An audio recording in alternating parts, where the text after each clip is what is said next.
Bonjour à tous, ici Olivier Dulac pour une vidéo un peu spécifique cette fois-ci. On se lance dans une tentative de description de certaines tactiques qui peuvent être utiles. Et donc là, il faut savoir qu'on va essayer de jouer Skaven, on va essayer de jouer Elfe passif. C'est-à-dire que on va jouer de manière très défensive et on va attendre l'adversaire. Alors, on joue avec un sorcier, donc c'est pas forcément c'est pas forcément très passif le sorcier, mais ça peut être utilisé de manière passive et on va voir comment est-ce qu'on fait ça. Donc pourquoi est-ce qu'on joue des elfes? Tout simplement parce que les résultats du ladder viennent de tomber. Il y a une vidéo qui va sortir probablement mardi prochain pour faire un bilan sur la saison de ladder et sur la suite, ce qui attend, etc. Là c'est le premier match depuis que les résultats sont tombés.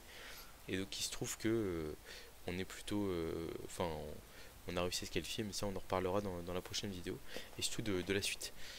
Euh, L'objectif de cette vidéo ici, c'est de montrer comment jouer du léger, notamment en défense, euh, quand en fait vous voulez absolument défendre et en prenant le moins de coups possible et sans mettre de pression sur votre adversaire, en fait en le laissant s'empaler sur vous. Alors pour le coup, c'est surtout valable contre du lourd. Donc on va voir si ça marche contre du léger. Enfin, on va voir. Ça marche contre du léger, mais ça demande un peu de, un peu de compétences. Sachant que là, on a une équipe Skaven en face qui a déjà plusieurs compétences. Donc on voit qu'il y a un Blitzer Châtaigne en face de nous. On voit que il y a un Raugre qui a stabilité.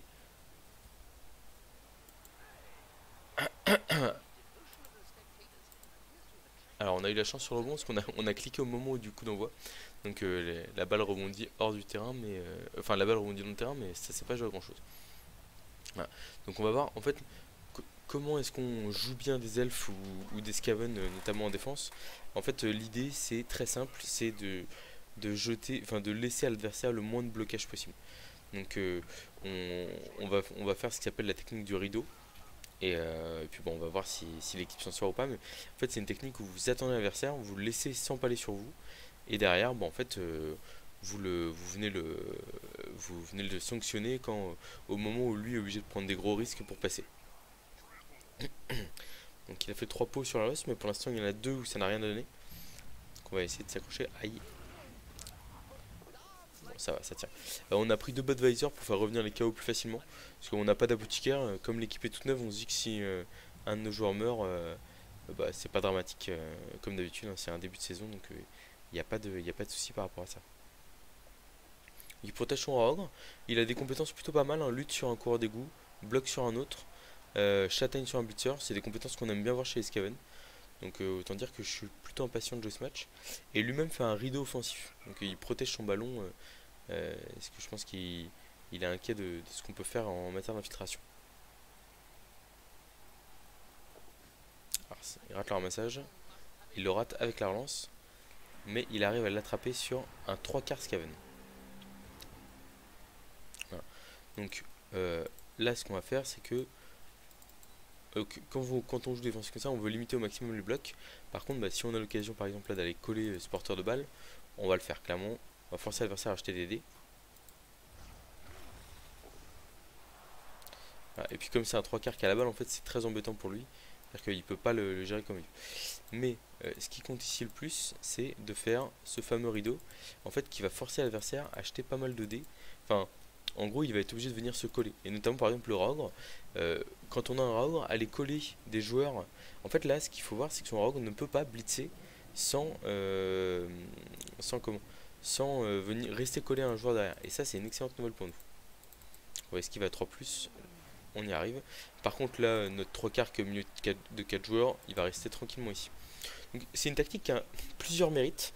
Le premier, c'est d'être rapide à jouer. C'est-à-dire que votre priorité, c'est la formation de votre rideau. C'est-à-dire que vous voulez avoir votre rideau en place. Et donc, oui, ce rideau, là, on le voit, on le fait alors là, on le fait en quinconce, mais on peut aussi le faire droit. En plus, il est assez facile, enfin, il est d'autant plus facile à tenir et d'autant plus piégeux quand on a des joueurs avec glissade contrôlée comme les Blitzer Elf. Voilà. Parce qu'on décide où on tombe, quoi.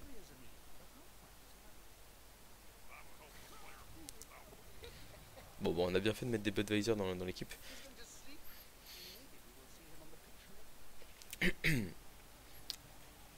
Et voilà, l'idée c'est vraiment de rester devant, de bloquer. En fait, alors bon, en gros, ce qu'il faut se dire, c'est vous essayez de calculer combien l'adversaire a besoin de cases pour marquer. Donc par exemple, un Scaven, il a besoin que de gagner 2 cases dans votre terrain pour venir scorer.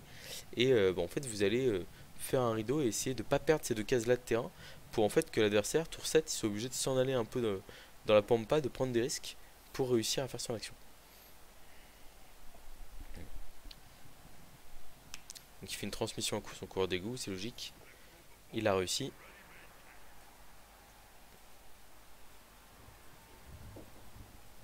Donc là on va faire quelque chose, c'est on va aller libérer notre... enfin, on va essayer de libérer notre joueur. Ou pas, ou on va juste blitzer pour reformer le rideau. Ouais, on va plutôt faire ça. Donc bon, on a déjà donné un blitzer, on va éviter de donner une deuxième. Hop là, une petite sortie pour un premier blitzer. Ça c'est toujours bon à prendre.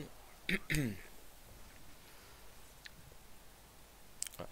Donc ce qu'on a envie de faire, là par exemple, c'est on a envie que le côté du rideau, enfin en fait on peut pas tenir un rideau sur tout le terrain, ou alors c'est une ligne, mais dans ce cas là on n'a pas assez de joueurs pour le faire, mais on a vraiment envie que le côté le, comment- le, le milieu du terrain soit bloqué par 2 joueurs, parce qu'en fait ça permet d'éviter que on se fasse surprendre sur un comment sur un au centre du terrain. C'est-à-dire qu'on veut vraiment empêcher l'adversaire de passer, donc on lui montre bien que s'il veut passer, il va devoir passer toute son équipe, faire tout le tour, et c'est pas forcément simple.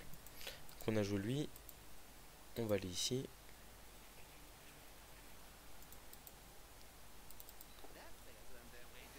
Donc, par contre c'est un jeu qui nécessite parfois d'utiliser pas mal de relance, parce que vous êtes tout simplement... Enfin, il faut que vous réussissiez vos esquives, à vous remettre en place, etc. Bon, là on ne l'aurait pas relancé, hein. Si on l'avait raté, c'est une esquive de fin de tour. On a notre rideau qui est en place là. En fait, ce qu'il faut voir, c'est que l'adversaire ne peut pas passer facilement. Que son moyen le plus simple de passer, là, s'il veut transpercer ce rideau, c'est un blitz 1D sur notre joueur ici. Et il passe en force avec ses joueurs sur le côté droit. Ou alors il contourne et il va s'installer ici. Mais sauf que s'il s'installe ici, nous on va refaire notre rideau de l'autre côté en fait. C'est l'objectif. Après, c'est sûr que la technique du rideau, c'est une technique qui est très passive. Donc je dis au niveau des avantages, elle a enfin, elle a le côté où elle est rapide à jouer entre guillemets. Par contre, un gros défaut, c'est que contrairement à ce qu'on pourrait penser, elle n'est pas si simple que ça à jouer. C'est-à-dire qu'elle demande de la rigueur, elle demande aussi de maîtriser l'horloge et maîtriser les ressources à disposition. Je le dis souvent, mais on a plusieurs ressources, les relances et les joueurs notamment. Et en fait, le truc, c'est que il faut se dire, est-ce que j'ai assez de joueurs, est-ce que j'ai assez de temps pour tenir mon rideau, tenir mon option. Donc là, il va blitzer au rogue à 3D, je pense, mon joueur, j'imagine. Mais en faisant ça, ça veut dire qu'il prend le risque de se taper un Scaven.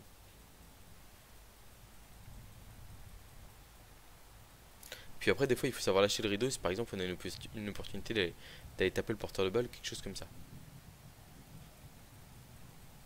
En plus, là, on a les trappes qui couvrent un peu une partie du terrain. Donc pourquoi pas.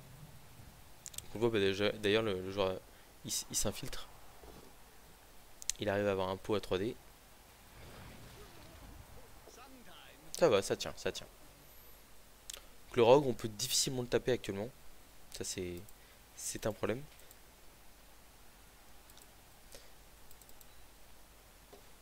Top. Donc on replace notre rideau. Alors on aurait bien blitzé à 3D, mais on manque un peu de joueurs. On va continuer à garder un rideau quand même assez haut, parce que comme je l'ai dit, il n'a pas besoin de beaucoup de cases pour nous faire mal.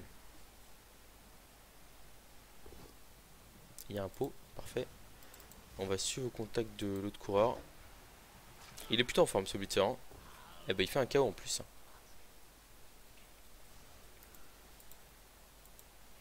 Donc là on va pas se mettre là parce que on gêne.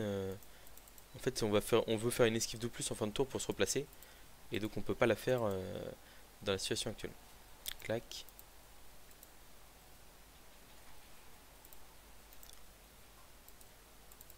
Donc on va faire d'abord l'esquive de plus ici. On garde le rideau le plus haut possible. On la relance si on la rate celle-là. Et là ensuite l'esquive 3 plus ici pour aller se replacer de l'autre côté. On a plutôt de la chance sur les esquives 3 plus. Voilà. Et donc là on le voit, hein, on a un rideau qui est très haut, qui empêche l'adversaire de passer tout simplement. Et on est là pour mettre de la pression et en fait forcer l'adversaire à choisir une aile. Et nous on va se replacer à chaque fois devant lui. Et en fait l'objectif c'est de se retrouver tour 8. En gros si la partie se passe mal, l'objectif c'est de se dire bah tour 8 c'est pas grave, il a tout un rideau à passer et ça va pas être simple pour lui. Oh il a raté un go for it avec son Raogre. Oh il a 3 relances hein, donc il va sûrement essayer de le relancer. Mais il n'arrive pas à le relancer donc il perd une relance au passage. Alors est-ce qu'on peut utiliser... Il semblerait qu'on ait une opportunité sur le porteur de balle là. Et en fait donc dans les points forts de cette défense, il y a notamment le fait qu'en fait elle crée un peu de frustration chez l'adversaire, qui peut taper qu'un joueur par tour. Et bah du coup il y a beaucoup d'adversaires où un joueur par tour c'est pas suffisant pour eux. Et en fait ça les fait craquer quand même. Donc voilà c'est ce qui vient de se passer. Et donc là on va, je pense intelligemment, lâcher le rideau pour aller tout simplement mettre la pression sur le porteur de balle. On aurait pu utiliser sorcier hein, mais au final pour l'instant on n'en a pas besoin. Donc on va clairement pas le faire. Donc on va mettre 2 dés sur le porteur ici. Bon il est très en forme ce blitzer hein. Il met à terre. Oh là là mais c'est pas possible ça, il est impressionnant. Impressionnant. Bon. Le rideau ça marche très bien, notamment quand on a une supériorité numérique par rapport à l'adversaire. Donc là ce qui va compter ça va être de verrouiller un peu le ballon quand même. Clac. Ici on va pas avoir envie de bloquer. Là par contre on va avoir envie de prendre en sandwich ce petit coureur Skaven. Hein. Et puis ici on va faire 2 paquets pour aller se mettre une zone sur la balle. On aurait relancé évidemment si on avait raté, mais comme on ne rate rien, voilà. Là on va faire une petite de plus, en fait pour se mettre en rideau entre nos joueurs et les 2 joueurs qui sont là, et aussi pour gêner le Raogre au passage.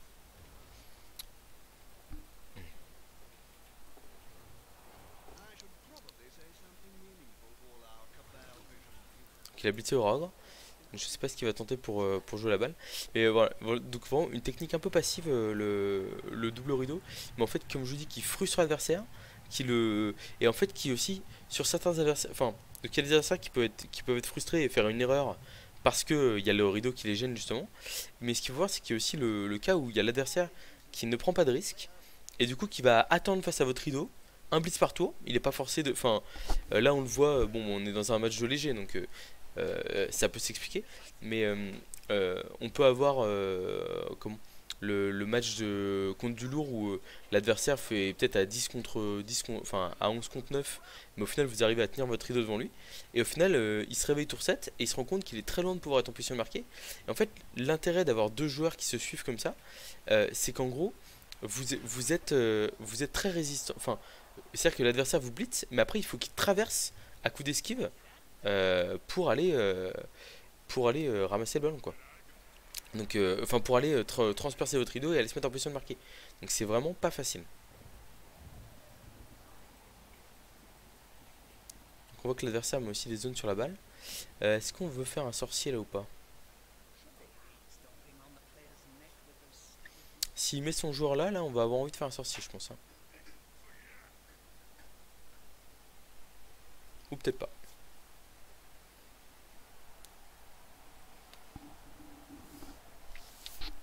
Donc notre jeu là tourne énormément autour du blitzer qui reste. Là c'est boule de feu là par contre hein. Tous les jours, s'il reste là,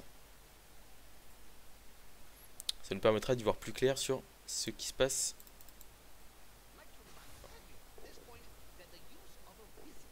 Bon, on n'a pas fait très mal, mais par contre on a réussi à coucher 2 joueurs qui étaient à côté du ballon. Donc on va pouvoir essayer de se débarrasser des joueurs adverses. Donc là par contre on se relève parce qu'on a envie de forcer l'adversaire à faire des jets de dés évidemment. On va essayer de neutraliser le Raogre hein, dans tous les cas. Hein. Et puis est-ce qu'on blitz ouais de toute façon il faut jouer safe. Donc on va blitzer au tueur qui est en très grande forme. Il fait un match de fou furieux. Non mais c'est impressionnant. Je sais pas si vous vous rendez compte, ce joueur-là, on est à 4 blitz, il a fait 2 KO, 2 sorties. C'est-à-dire qu'il a tout le temps fait tomber l'adversaire. Et enfin, très spectaculaire tout ça. Donc là, on se met autour de la balle parce qu'il pleut, donc on n'est pas sûr de la ramasser. Voilà. Et puis on va essayer de la ramasser au receveur.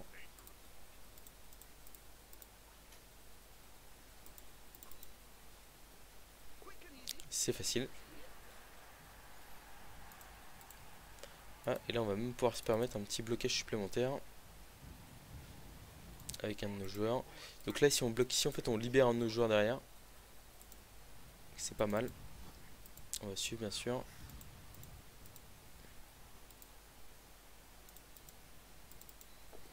Bon, et on est très très fort sur les esquives 3+, là. On est sur un match avec pas mal de réussite, hein. Voilà, mais il faut savoir que là par exemple cette esquive là, si je l'avais raté, je l'aurais relancé pour aller mettre de la pression sur les joueurs adverses. Mais ouais non, on a un blitzer qui nous sort le match de sa vie là.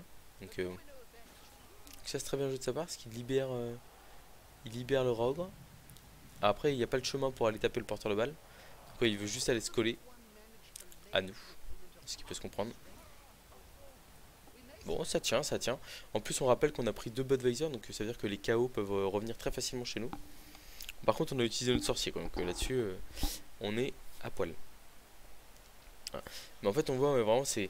En fait, cette défense en rideau, enfin, si elle est bien jouée et bien pratiquée, en fait, elle a quand même pas mal de vertus positives. C'est-à-dire que vous subissez moins de blocage, donc c'est pas mal pour vous. Euh, vous comment vous créez de la frustration chez l'adversaire et derrière ça peut très vite très bien tourner pour vous quoi. Alors, qu'est-ce qu'on a à proposer ici? Je pense que la priorité ici ça va être de marquer. Mais est-ce qu'on peut le faire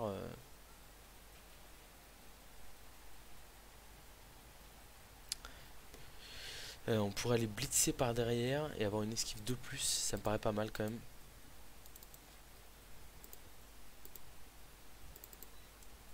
Donc là il y a un petit push-push intéressant. Donc on va le voir. Donc là on va libérer, on va essayer de libérer notre joueur. Ici, on le libère. Non mais il est fou furieux. Non mais ce joueur là, mais c'est une... Enfin, qu'est-ce qu'il a pris quoi? On va le renommer immédiatement là. La première personne qui met un commentaire sur cette partie, je lui donne le nom de ce blitzer parce que ce blitzer est un grand fou furieux quoi. Enfin, on est sur des statistiques là, c'est délirant. Donc pourquoi est-ce qu'on fait ça ici? En fait, ce qu'on veut, c'est ce... Oh bah, ça marche encore mieux que prévu. Ce qu'on voulait en fait, c'était se libérer notre joueur. Donc en fait, un push-push nous allait aussi... Enfin, nous allait... Et c'était moins bien, mais ça faisait qu'au lieu d'esquiver à 3+ à cause de la queue préhensile, on esquivait à 2+ parce qu'on a réussi à repousser notre joueur. Comme on n'a pas acheté de relance, et ben on va aller bloquer ici. Ah bah il suffit de dire ça, on va relancer. Voilà. Alors la question ici c'est est-ce qu'on bat le contrôle encore un peu? Je pense que oui. On n'est pas pressé de marquer. Donc on va à l'autre bout du terrain. Il n'y a plus que un coureur. Non mais c'est dingue, on a mis KO 2 coureurs Scaven et on a sorti un troisième. C'est assez fou. Et donc là on a un rideau offensif pour protéger notre joueur. Et surtout en fait on est hors de portée du Rogre, enfin, ou presque. Mais ça nécessite des paquets, des choses pas terribles. Donc c'est important ici de gratter ce tour en plus là. C'est vrai que ça nous permet d'éviter de comment de en fait si on marque tour 7, enfin si on marquait tour 6 on laissait 2 tours à l'adversaire pour marquer, là où si on contre tour 7 il a que le one turn pour s'en sortir. Bon il fait pas de pot, c'est dommage que sinon il aurait réussi à libérer son rogue et venir nous coller, mais ce n'est pas le cas. Donc on va peut-être même pouvoir balle contrôler jusqu'au tour 8 hein. C'est possible, voire très probable.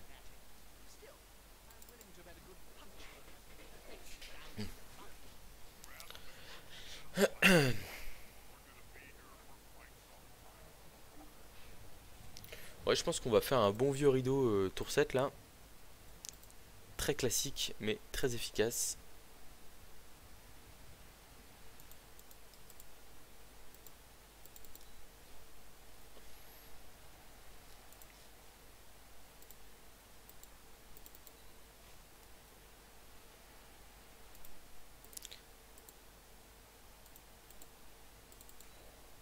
Donc là on va essayer de mettre 3D quand même au cours des gouffres. On va pas esquiver avec le joueur qui est collé au ragre, parce que ça l'occupera entre guillemets. Là on va pas aller se coller non plus au joueur qui est châtaigne, ce serait dommage. On va juste faire une esquive de plus, aller coller 3D avec notre tueur sur le coureur Skaven. Ah, il rate un premier jet de la partie. On relance parce qu'on a envie de mettre ces 3D. Il y a un pot encore une fois. Je serais étonné qu'il passe pas l'armure, mais bon, on va quand même. Oh là là, mais c'est une folie. Ah, par contre là, il y a quand même un gros relâchement. Parce qu'il a fait. Je crois qu'il a fait 2 sorties pour démarrer. Après, il fait 3 KO, je crois. Et après, il fait seulement un passage d'armure là. Donc, il y a du relâchement, clairement. Donc là, bon, on a offert notre joueur en sacrifice. Il s'en sort. C'est important d'arriver à contrer tour 8. Parce qu'en plus, là où lui, il a 3 KO qui reviennent sur du 4+, nous, on en a 2 qui reviennent sur du 2+. Donc en fait, on gagne des tours, quoi. Enfin, on gagne des joueurs qui peuvent ne pas revenir en face. Qui nous visent notre passeur, c'est logique. Ça va, on s'en sort. Et c'est fou, hein, parce que, oh, donc, ouais, je disais, enfin, vous créez de la frustration chez l'adversaire, vous protégez vos joueurs, et en plus, si vous jouez avec rigueur et bien comme il faut, et ben derrière, il se peut que vous arriviez même à avoir, enfin, à empêcher l'adversaire de marquer. Ou par exemple, ce qui se passe si très souvent, en fait, vous mettez en place votre double rideau. Et l'adversaire tente une action pour essayer de se mettre en position de marquer ou de marquer. Il la rate et vous avez laissé un elfe en position de marquer. Et parfois, bah, un ramassage 3+, une passe 3+, et c'est touchdown et l'adversaire ne peut rien y faire, quoi. Alors, notre blitzer tueur va-t-il rater un passage d'armure? Mais non, mais non. 7 blitz, 7 passages d'armure, 2 sorties, 3 KO et 2 sonnés. On est sur de l'indécence. Voilà, il faut le dire, là c'est un peu la folie.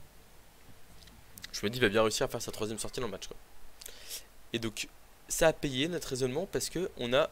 Donc, lui, il a réussi que 1 sur 2, 1 sur 3. Là où nous, on a réussi 2 sur 2. Nous, c'était 2 fois du 2+. Là où lui, c'était 3 fois du 4+. Donc, il reste en face. Combien de Skaven? 1, 2, 3, 4, 5, 6, 7, 8. Il y a 8 Skaven contre 11 elfes. Donc, autant vous dire que là, en attaque, ça devrait pas trop mal dérouiller. Et puis bah voilà, quoi. Je pense que je vais essayer de faire une attaque rapide et redéfendre en rideau, parce que l'adversaire en fait, enfin redéfendre en rideau ou redéfendre en anti-infiltration. Pourquoi je vais faire ça? Parce qu'en fait, ça va me permettre de comment de potentiellement lui il va sûrement vouloir remarquer très rapidement derrière. Et bah moi justement je vais essayer d'éviter ça en le tapant, quoi. Enfin, en faisant un rideau anti-infiltration pour le gêner un maximum. Donc on va essayer de marquer vite malgré la pluie. C'est pas forcément très raisonnable, mais bon, on est là pour s'amuser, on joue à Blood Bowl, hein. Tac, on fait un placement anti-blitz par contre. On essaie de limiter les risques qu'un blitz nous fasse mal. Bon là il pourrait potentiellement passer à droite, donc on va se décaler d'une case comme ça, voilà. Et là en fait si l'adversaire tire blitz, il aura du mal à l'exploiter dans tous les cas.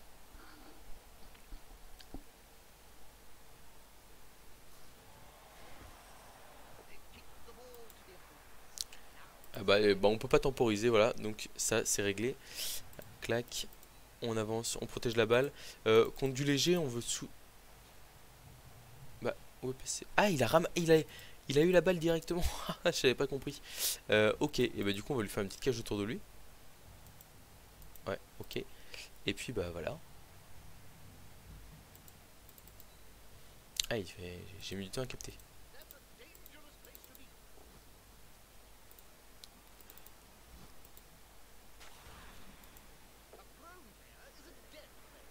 C'est marrant, on voit toujours la balle dans les airs là. Ça m'inquiète un peu, je vous avoue.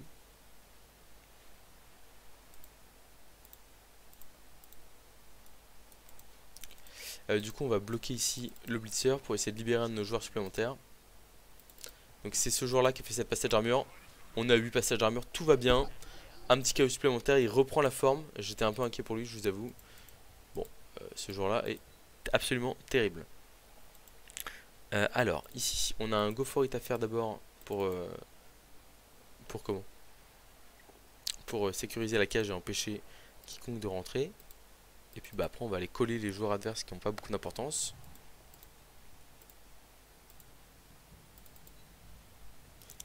On aurait presque pu aller coller le Raogre pour éviter de prendre des risques. Mais bon.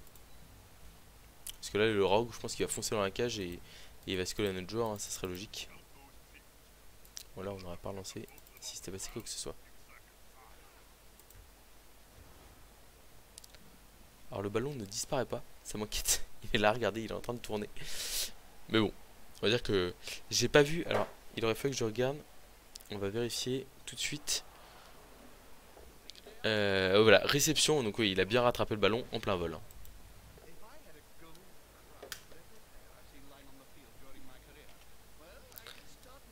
Alors c'est une petite erreur qu'il fait là, parce il va coller tous ses joueurs. Enfin en fait ça part d'une bonne intention, hein, il veut bien faire.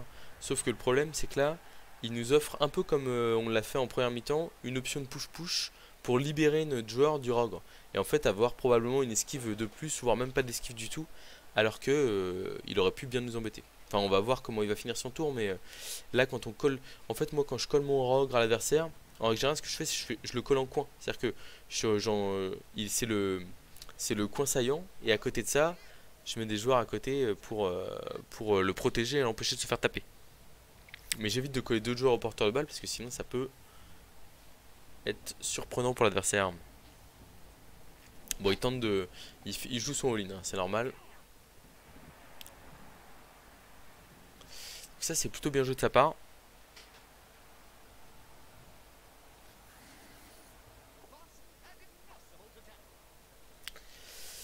Alors on a push-push à 1D. On va vérifier. On va regarder un peu tout ça là.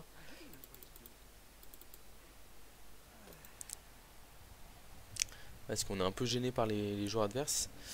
À la rigueur ce qu'on peut faire c'est bloc 2D ici. On a une flèche. Ah non, dans tous les... Donc, oui, il nous aurait fallu un pot pour nous en sortir. Donc on va faire le blitz 1D pour aller nous libérer. Par contre on va... Ou alors on peut mettre un dé... Non, on n'a pas un dé sur le Rogre. Donc on va mettre un dé sur... De toute façon on va utiliser notre superstar qui ne rate jamais. Et on va faire le petit push-push ici en coin pour essayer de sauver notre joueur. Il a une flèche et la flèche est largement suffisante. Ça nous permet de, comme je vous le disais, écarter le Rogre. Là. Derrière on a un bloc de dés. Et voilà comment on libère son porteur de balle. Enfin presque. C'est pas encore fait mais ça devrait suivre. Là on a deux esquives de plus, un paquet, une transmission et touchdown. Donc on va partir du principe qu'on réussit une action, parce qu'on est comme ça. Une esquive de plus, une deuxième esquive de plus, un paquet, une transmission 3+, et on essaie d'aller marquer directement.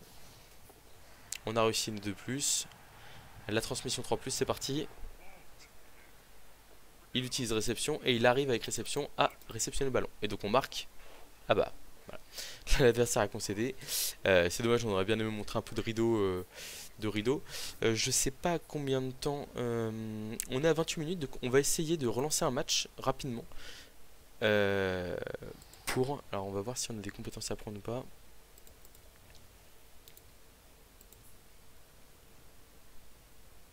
Bon, de toute façon c'est pas important. On va relancer un match directement. Parce que on aurait peut-être pu marquer. Ouais, si le receveur a marqué, c'est quand même important de lui donner sa compétence. Donc on va le faire rapidement. Si mon ordinateur arrive à charger suffisamment vite les équipes. Voilà. Ouais, donc il a bien pris en compte le touchdown. Donc c'est quand même très important de lui mettre une petite esquive qui va le rendre beaucoup plus efficace et rapide, enfin et mobile surtout. Et puis on y retourne directement. On montre, donc j'espère qu'on va pouvoir directement jouer en défense. Comme ça on va pouvoir montrer une deuxième petite phase de défense. Et peut-être contre du lourd en plus. Parce que contre de l'elfe c'est pas forcément. Enfin contre de l'elfe ou du scaven, le rideau est pas forcément plus efficace. Enfin pas forcément utile. Mais bon. On trouve toujours des solutions. Donc on le voit, on est déjà. On est dans la. Bah c'est parfait. Voilà, on tombe contre du lourd qui est en début de ladder, donc c'est parfait. J'espère qu'on va pouvoir montrer une deuxième phase de défense, c'est vraiment ce qu'on souhaite. Donc soit on gagne le coup d'envoi. Après, en règle générale, vous défendez souvent en premier, hein, tout simplement parce que l'adversaire voit des elfes, il se dit je veux lui taper dessus. Enfin en fait, l'adversaire voit un roster et il se dit je veux lui taper dessus, bah basta. Donc ça c'est la réalité.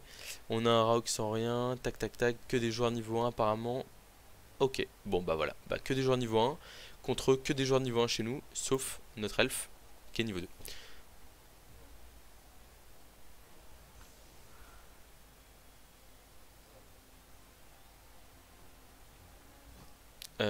C'est lui qui a gagné, alors j'espère qu'il va décider de... Au pire on attaquera en 2 tours et puis on montrera une petite phase de défense quand même. L'adversaire qui hésite sur le coup d'envoi. Ou alors il n'arrive pas à cliquer, c'est possible aussi. Mais non, ah, voilà, parfait, très bien, on s'en doutait, c'est toujours comme ça que les adversaires font. Et ça nous va très bien. Euh, toc. Alors c'est vrai qu'on l'avait pas fait la partie d'avant. En fait on aurait dû, le mieux à faire on va dire c'est de, comment, de démarrer directement en mode zéro infiltration. Et ça et c'est ce qu'on va faire à cette partie là.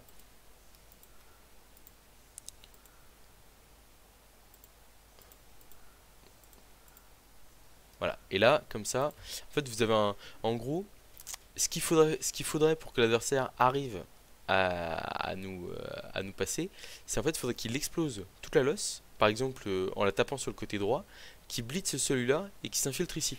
Mais sauf que ça c'est une action déjà qui suppose de faire que des pots, et c'est une action aussi qui suppose de enfin voilà, qui suppose de tout réussir, et en fait qui aussi engage énormément de joueurs, et donc ça voudrait aussi dire que la balle a rebondi au milieu de terrain et qu'il l'a récupérée et qu'il peut s'engager directement. Et ça veut aussi dire que vous vous infiltrez très très tôt dans l'équipe adverse. Et ça veut aussi dire, ça veut dire beaucoup de choses tout ça donc, qu'au final même s'il s'infiltre et qu'il vient par ici, nous on peut reformer un rideau devant et se bagarrer, couper l'équipe en deux, forcer l'adversaire, enfin on a pas mal de possibilités en défense derrière. Voilà, donc on espère, enfin l'adversaire jouait pas trop mal en face là, mais en fait il a eu un coup de frustration avec le Ogre, il fait un rush et il se fait sanctionner.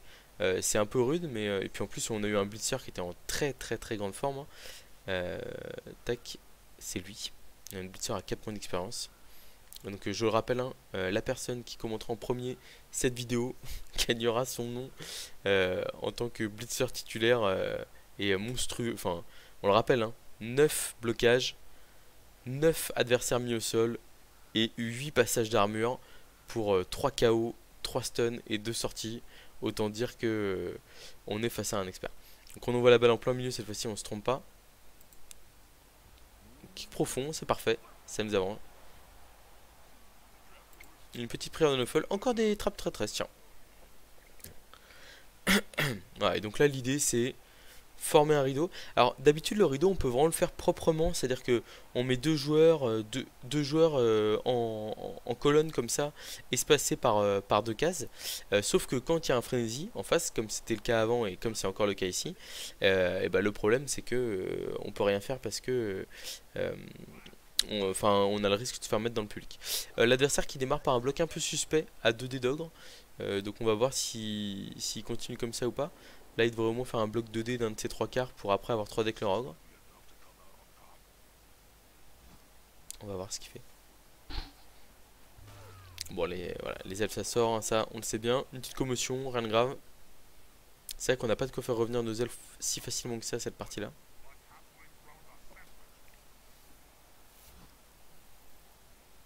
Voilà, et là on le voit, l'adversaire a pas fait pot. Et ben, enfin, s'il voulait s'infiltrer dans notre équipe, il aurait bien du mal. Je pense qu'il va quand même blitzer ce joueur là avec son ogre. Mais l'intérêt aussi de cette défense, comme je disais, c'est que ça crée une certaine solidarité. Et en fait là, l'adversaire va avoir du mal à s'infiltrer. Et par exemple, notamment quand il joue en frénésie, le problème c'est que bah, il va pas pouvoir blitzer et faire demi-tour et repartir. Il va être obligé de rester collé à nos joueurs. Et ça peut très bien fonctionner. Souvent les gens mettent à leur joueur frénésie, enfin à leur joueur tueur frénésie pour pouvoir taper 2 fois. Mais ce qu'il faut voir, c'est que il y a le revers de la médaille quand bah, vous restez collé à l'adversaire et que lui aussi peut vous mettre une droite.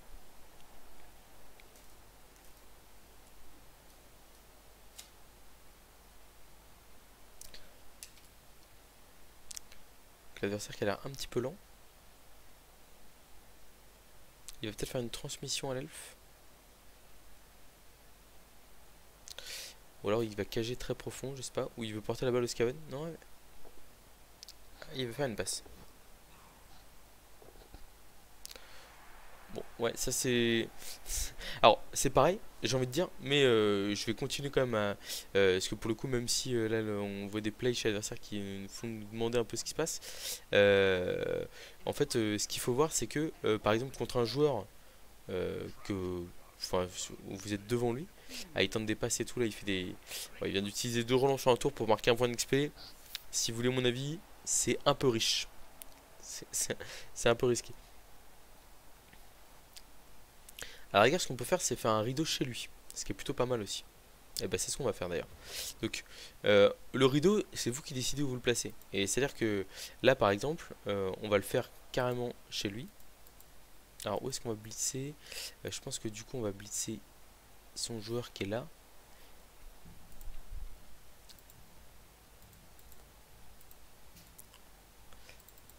Voilà. Donc là en fait l'idée c'est on se sert de notre rideau pour couper son équipe en deux. Et éviter par exemple, donc là ça va nous permettre d'éviter que l'ogre nous tape tous nos joueurs. Voilà. Donc 2 cases d'écart, on fait une colonne propre derrière. Voilà. Et là en fait l'adversaire va être un peu, enfin en gros l'idée c'est on va empêcher l'adversaire de faire la jonction entre les deux parties de son équipe. On va faire un petit go for it ici pour que notre joueur qui était à terre serve à quelque chose. Et ensuite on va s'ouvrir le passage avec un 3/4 pour aller faire la deuxième partie du rideau. Bon, une flèche nous suffisait, mais on a un pot, c'est très bien.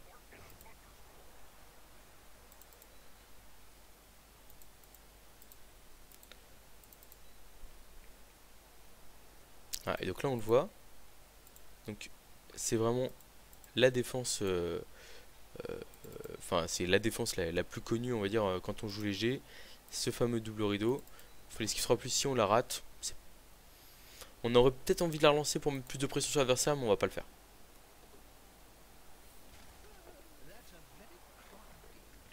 Voilà. Voilà. Donc là il va peut-être pas avoir la tentation de s'infiltrer sur le côté droit. Mais en fait, même s'il n'est pas parfait, on a quand même un rideau avec 2 joueurs ici, même s'ils sont pas collés entre eux. Donc c'est quand même très gênant pour l'adversaire, parce qu'il peut pas faire la jonction entre les deux parties de son équipe. Et en plus, on a 2 joueurs qui sont à terre, qui sont prêts à revenir pour venir fermer le côté, quoi. Et en fait, l'idée c'est que plus vous pouvez faire votre rideau haut, sans prendre de risque évidemment, plus bah, en fait vous allez pouvoir être embêtant pour l'adversaire, parce que ça veut dire que chaque case qui va, enfin même s'il gratte 2 cases dans le tour, voilà, si là le rideau il est comme ça se passe dans ce match là dans son camp, bah, en fait il aura le plus grand mal à venir, enfin, bah, tout simplement, même s'il gratte 2 cases, en fait 2 cases il a que 8 tours pour attaquer, donc s'il gratte 2 cases par tour ça va pas être suffisant pour aller marquer le touchdown, quoi. Voilà. Donc on a un petit rock qui revient en défense, qui met pas à terre son adversaire. Voilà. Et donc là on le voit, hein, il a tapé 2 fois, mais au final, enfin, bon, il fait rien de, enfin, il a toujours un rideau en face de son attaque, et donc c'est vrai que pour lui c'est compliqué là, qu'est-ce qu'il va faire avec son ballon. Je pense que le choix le plus raisonnable ici, ça serait de le mettre dans une petite cage de ce côté-là du terrain, mais ça fait que son équipe est coupée en deux. Et en fait, moi, enfin, le nombre de tours gagnés grâce à cette opération, il est hyper précieux.